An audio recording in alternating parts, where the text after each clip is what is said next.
Okey, sub-chapter terakhir untuk chapter 2.3. Chapter 2 ini adalah anomalous cases, ya. Anomalous maksudnya sifat yang ganjil bagi electronic configuration untuk chromium dan copper, ya. Jadi apa maksudnya di sini ialah chromium dan copper ini, kalau kita write down dia punya electronic configuration, dia tidak mematuhi, dia tidak follow Aufbau, Hans and Pauli principle lah. Okey, dia tidak memenuhi salah satu daripada rules tu. Okey. Jadi tetapi dia diterimalah untuk electronic configuration dia walaupun dia tidak mematuhi rules yang dinyatakan itu. Alright. Jadi kalau tengok di sini dia kata dia tidak mematuhi Aufbau principle, ya. Jadi kenapa dia macam tu? Kerana untuk case copper and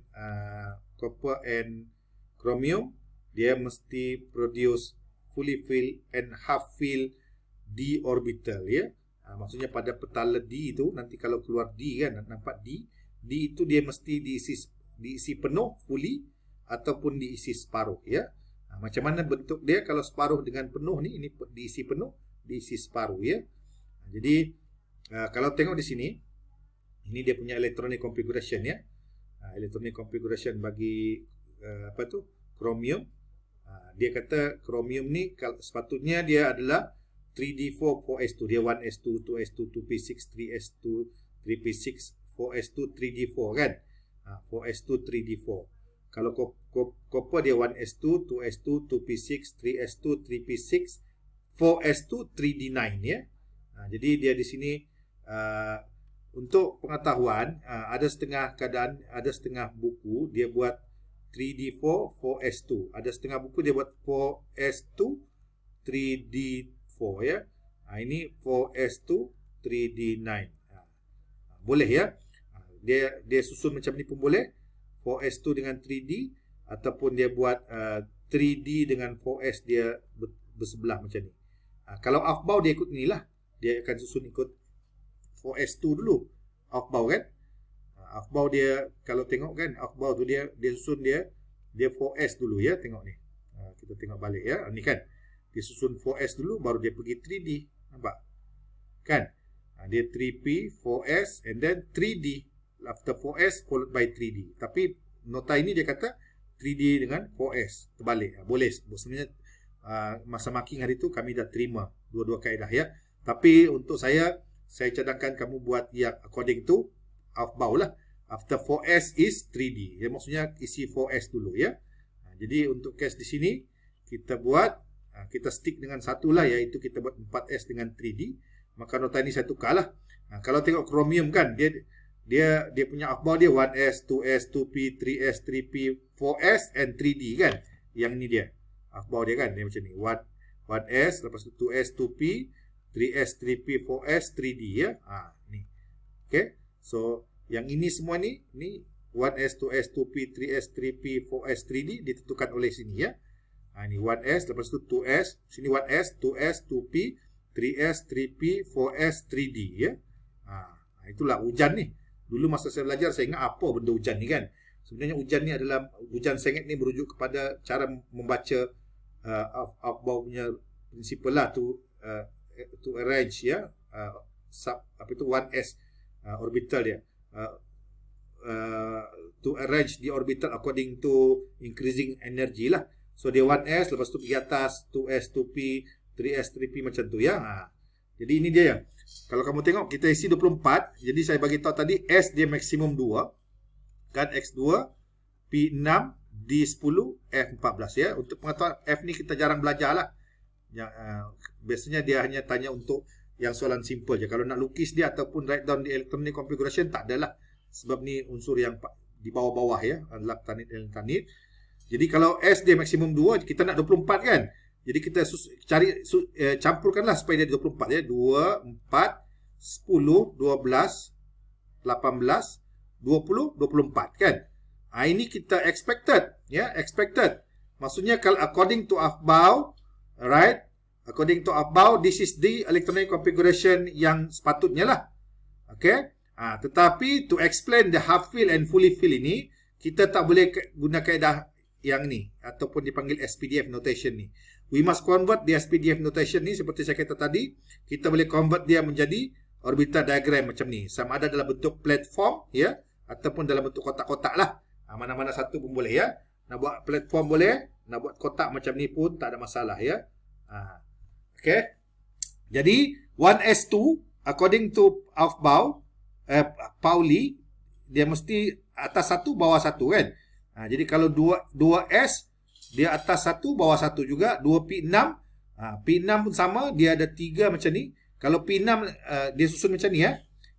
Untuk mengisi dia kan 1 2 3 dan penuh 3, pergi belakang ke bawah pula 1 2 3. Begitu susun dia ya. Maksudnya dia penuhkan ketiga-tiga dulu separuh. Lepas tu dia kalau ada lebih dia ke belakang dan ke bawah. Okey. Kita guna macam ni pun boleh. Okey. Ataupun buku boleh terima jugalah. Kita terima juga kalau anda nak buat double headed arrow ya.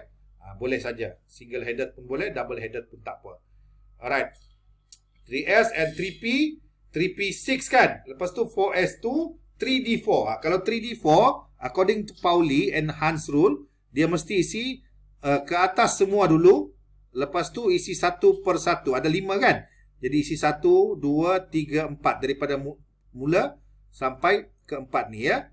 Jadi jangan sekejap atas, sekejap bawah. Salah ya. Kalau ada 6 kan? Kalau ada 6 elektron, 3D6, 1, 2, 3, 4, 5 ke 6 ke bawah di sini. Jangan di sini salah. Ataupun di tengah-tengah salah ya. Dia mesti habis penuh separuh ke kanan, ke belakang semula, ke tempat mula-mula, letak ke bawah pula ya. That is how to write down according to Hans rule ya. Dia isi semua dulu separuh dan dia ke belakang, isi ke bawah. Dalam kes ni 4 jadi semua ke atas lah.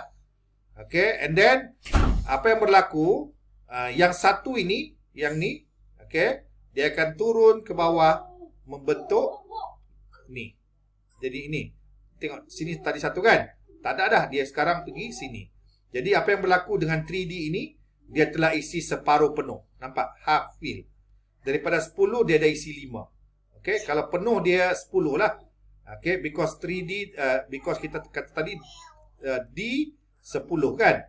S 2 P 6 ya. P 6 ya. Jadi kalau S, kalau half fill untuk S, 1 lah. Kalau half fill untuk P, 3. Half fill untuk D ada 5 ya. Jadi inilah dia punya actual electronic configuration bagi chromium. Dia tidak ikut rules lah ni. Kerana dia ambil yang di atas ni 4S, dia pergi ke 3D. Jadi dia akan jadi 3D5 4S1 ya. 3D5 4S1. Okey? Ataupun boleh juga tulis sebagai 4S1 3D5. Boleh. Mana-mana satu pun boleh ya. Okey. Next, yang copper, ini dia punya apa tu? 29. That means kita Aufbau dia 1S, 2S, 2P, 3S, 3P, 4S and 3D. Lepas tu kita isi 29 ya. 2, 4, 10, 12, 18, 20 and 3D maksimum 10 kan. Jadi dia boleh isi sampai 9 lah. 9. Jadi maksudnya 3D9. So if you write from SPDF notation, we convert to become orbital diagram ya. Because orbital diagram lah yang boleh explain tentang anomalous case ni.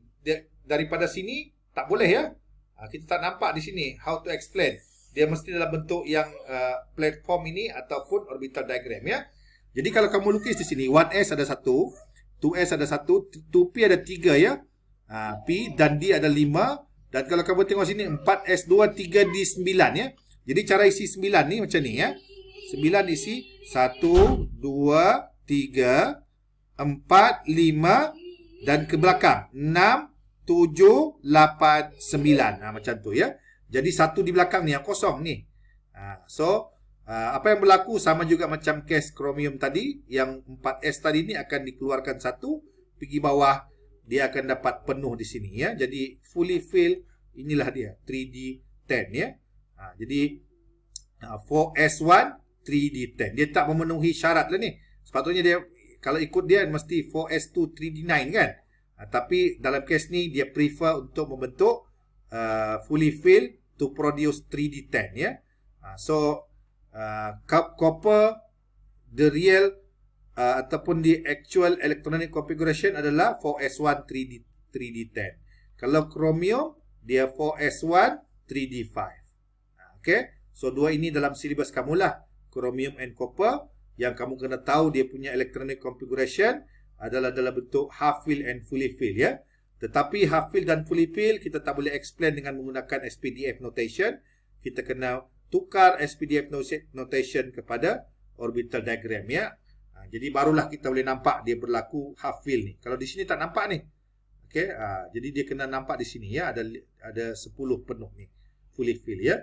So this is how to explain anomalous case ya, for copper and chromium. Memang dua ni je lah dalam silibus. Sebenarnya ada lagi ya. Tapi mungkin boleh tengok-tengok di internet ada apa-apa elements lain lah yang berlaku anomalous case ni ya. Tapi dalam silibus kita dua ni ya. Jadi kena tahulah dua ni ya. Popular soalan ni dalam final exam. Alright, so that's all for chapter 2. That means next kuliah kita adalah chapter 3. Thank you ya. Thank you.